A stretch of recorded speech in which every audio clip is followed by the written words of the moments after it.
All right. Well, good morning. Welcome to our morning devotions. Good to see everyone. And it's really overcast. Supposed to be rainy today. But it's just good to see everybody. We're in Genesis chapter 6. This is episode 288. And I entitled this, What About the Giants or the Nephilim? This is a portion of scripture that just has given the church fits over the years. And I just got to show you. This is Kyle and Dalich. This is or I think this is the Pentateuch. And these old German scholars, I mean, they're not with us on everything, but I told Annette this morning that their research is impeccable. How they approach things might not be exactly the way we read things, but I hope we see those guys in heaven because of the work they've done. That whole set of commentaries up there in the top shelf, that's all Kyle and Dalich. And I've used them over and over, especially when I was doing all that research on the Song of Solomon. Their work is, I think, just impeccable. And it seemed to me, I told Annette when I was reading it, it just seemed intuitively correct. When you read the Bible and their comment on it, it just seemed to fit so perfectly. It wasn't strained, and they were a great resource. So, anyway, I'm leaning on these guys this morning, and so let's look at this. It basically they're reinforcing what I've always taught, but lately, when you talk about the Giants here, it's circulating. I think somebody told me that even at the Ark exhibit in Kentucky, they argue that these Nephilim are the offspring of angels and there's some kind of hybrid. I don't believe that. I mean, I don't believe that, and I mean, I never have. But the older I get, the more this seems to be prominent. It seems like it's very strained. It doesn't just flow with the text, and I'm gonna argue that the two groups here are just the Cainites, those that are descendants of Cain, and the Sethites, those that are descendants of Seth. And it doesn't make such a splash when I say that, but I think that the text bears that out. So it tells us here in verse 1 of chapter 6, and it came to pass when men began to multiply on the face of the earth, and the daughters were born unto them. So we're talking about this population explosion that's happening. Men are living a long time. This is going to be the time of Noah, all right? And so this is what sets the stage. We have a large population growth. It says this. It says that the sons of God saw the daughters of men, that they were fair, and they took them wives of all that they chose. Now that verse is telling. All right, let me just start before I get to the sons of God part. Let's come down here and they took them wives. This phrase, they took them wives. There's no place in the Bible that this is interpreted in a different way. This always refers to marriage. All right, marriage that exists in in the culture established by God in the garden. And all through the text, when it talks about took them wives, that phrase refers to, uh, uh, all through Scripture, it refers to marriage. It does not just refer to some idea of like pornea or some kind of intimate connection outside of marriage. All right. It deals with marriage between a man and a woman. So if we interpret that phrase different, we have to interpret that phrase differently here to make these angels, because everywhere else it just speaks of common marriage. So that's point number one. If we're just going to stick with the words, way the words are used in the text, then it's just marriage, all right? And it's not some kind of extraordinary marriage or some kind of supernatural marriage. It's just marriage, and if you cross-reference this throughout the text, that's what it says. And also, having said that, that's point number one, why I just think that these are just men and women. You come up here to the beginning of verse 2, when it says the sons of God, and that is the sons of Elohim. And people say, well, angels are called sons of God, and that's true, but not just angels. And for this, I leaned on Kyle and Dalich just quickly. But sons of Elohim, and I'm not going to read all the verses, but if you can rewind this, all right. But in Psalm 73:15, Deuteronomy 32:5, Hosea 1:10, and Psalm 53:17, in each of these places, either Israel or individuals are called sons of God, and that, not angelic. That is, this phrase is used in other parts of the scripture, throughout the scripture, just to speak of those um, of men with no supernatural uh, makeup. All right, like they're not. What I'm saying is, well, if you're going to confine the word "sons of God" to angels, then I mean, you're discounting all the other times "sons of God" were used. And then when you use "sons of God" dealing with just men or relationship to men, and you tie in the fact that it says took them wives of all that were all that they chose, then what you have is uh, men called sons of God, as they've been used in other places of Scripture, engaged in common marriage. And so, verse 2 sets the stage for kind of taking the wind out of the sails, because it's going to continue here where there's going to actually be this reference to the Nephilim, or these giants, which is easily answered here too. All right. So let's go down. I shouldn't say easily answered. It just means you have to research it and study. You've heard me say that the reason we're having trouble with the Bible is that we don't read the Bible. So if you just take these first few verses, these first 6 verses out of the book of Genesis, isolate it from the rest of the text, use an external source to interpret it, you're going to get something differently. But if you realize Genesis chapter 6 is part of the whole canon, that there's one author and that it's God, and that all the writers write, and what they do, it is all links together, then you see the importance of cross-referencing these phrases throughout the text to make the case for a difficult text. Allow the scripture to interpret the scripture. Don't go outside the Bible and try to find something extraordinary here, is what I'm trying to say. Because I don't think you can find it here if you actually believe the Bible is self-interpreting.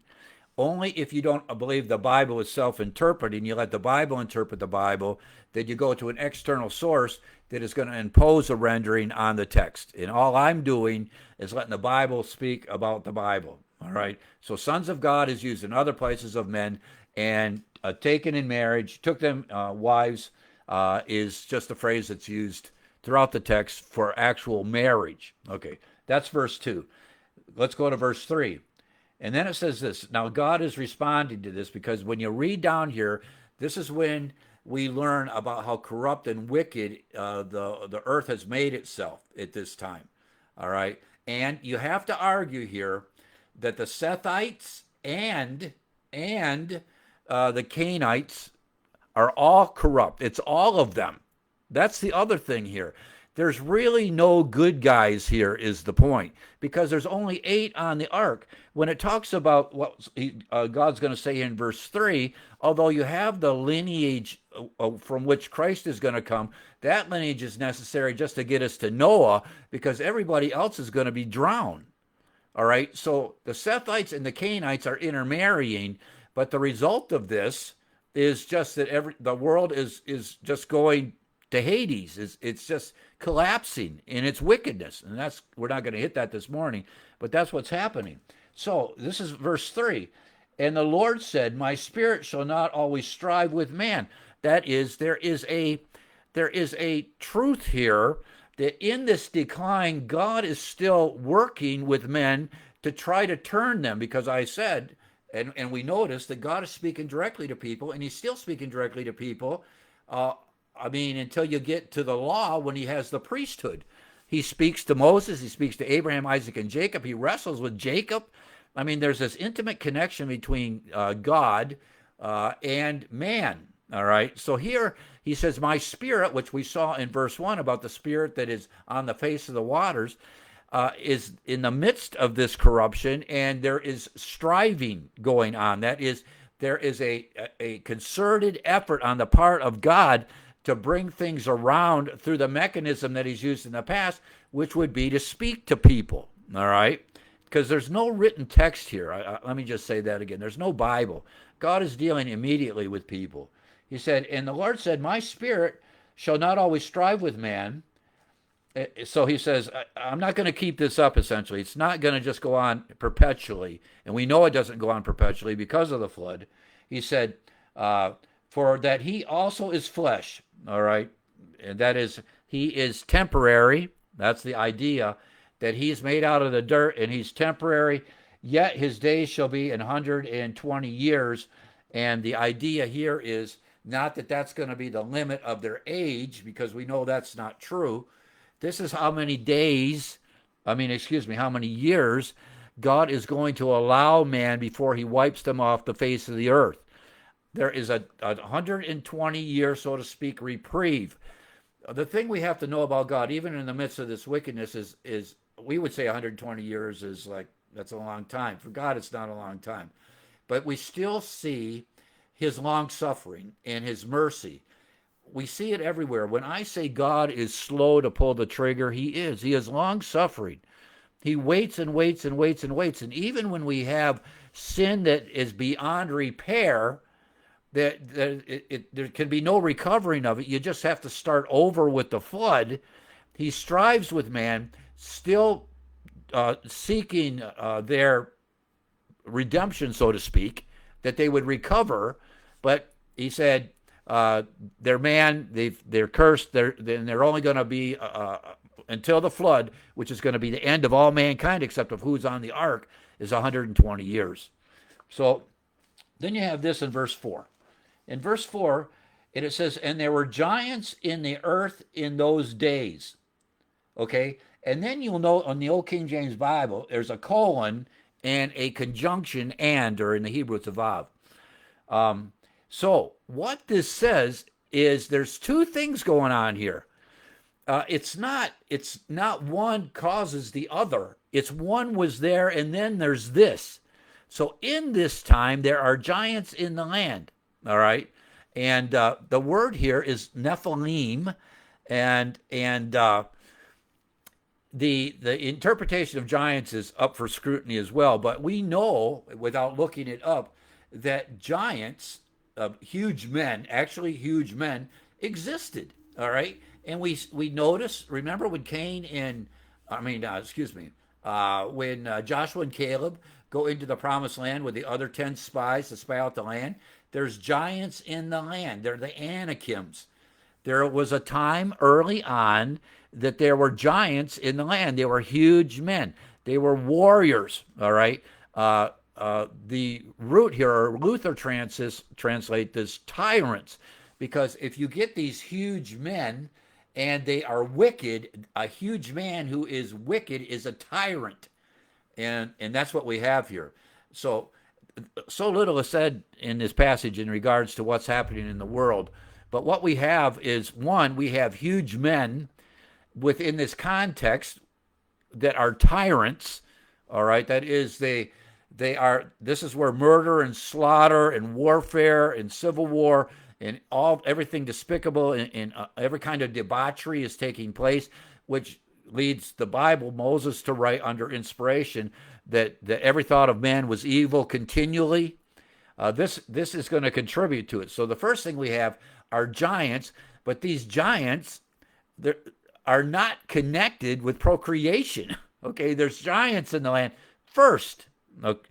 Let me see what else I wrote down here. I just skipped over this. Got to just plug this in a little. Well, we're going to hit it again here. But the sons of Elohim, in all the exegetical tradition, or the trying to surmise what this says, the Elohim could have been princes, the idea of angels, and the Sethites. Those are your three arguments for sons of God. So it's not even just angels.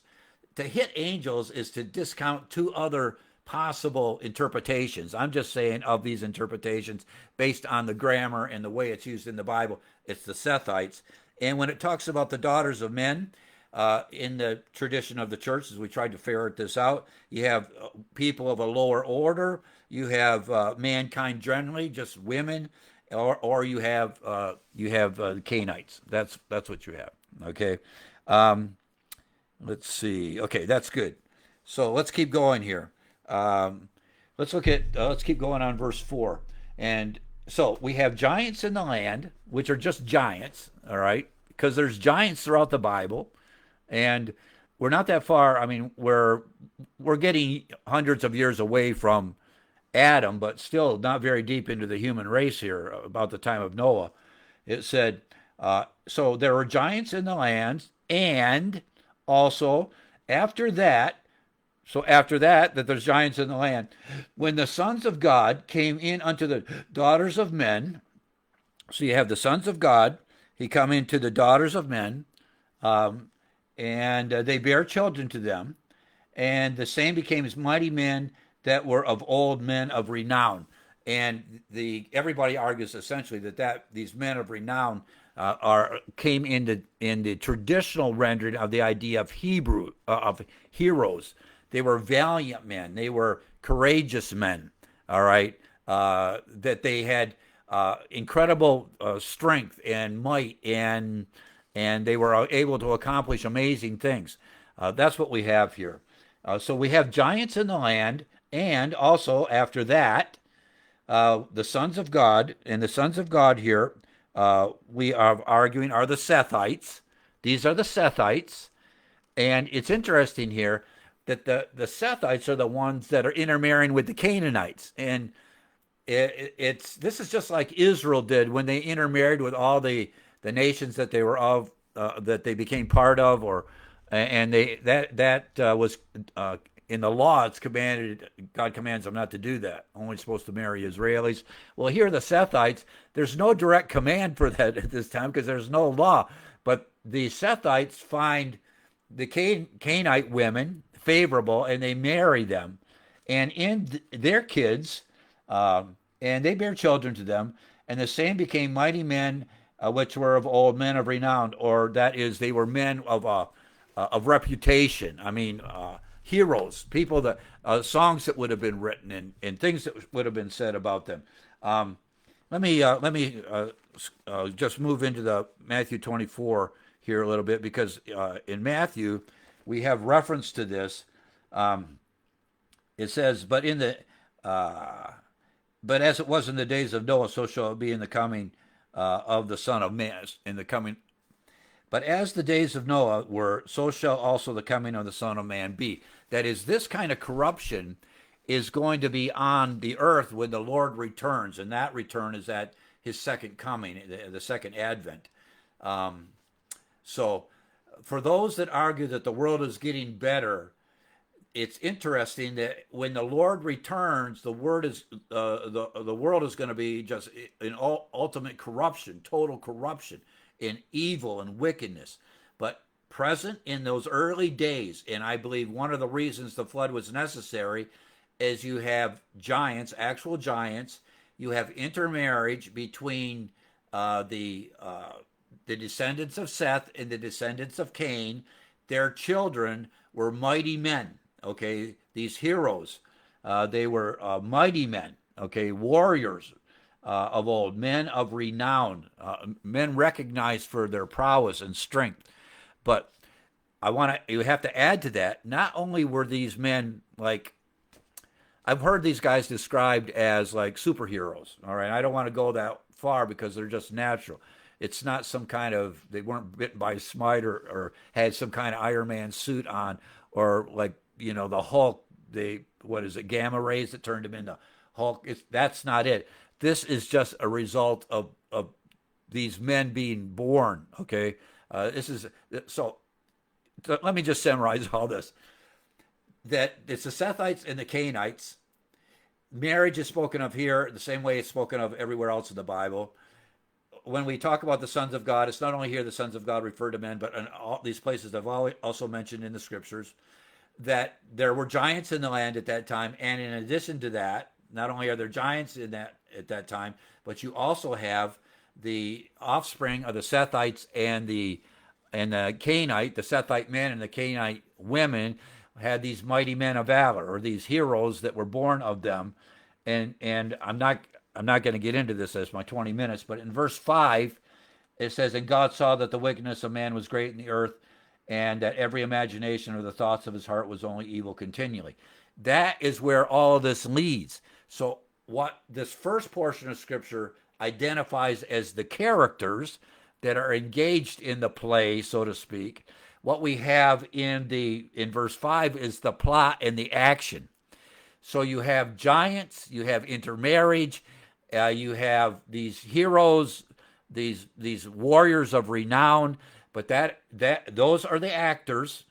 The plot then is wickedness beyond our imagination, and to the point that God's going to have to destroy the whole earth with a flood.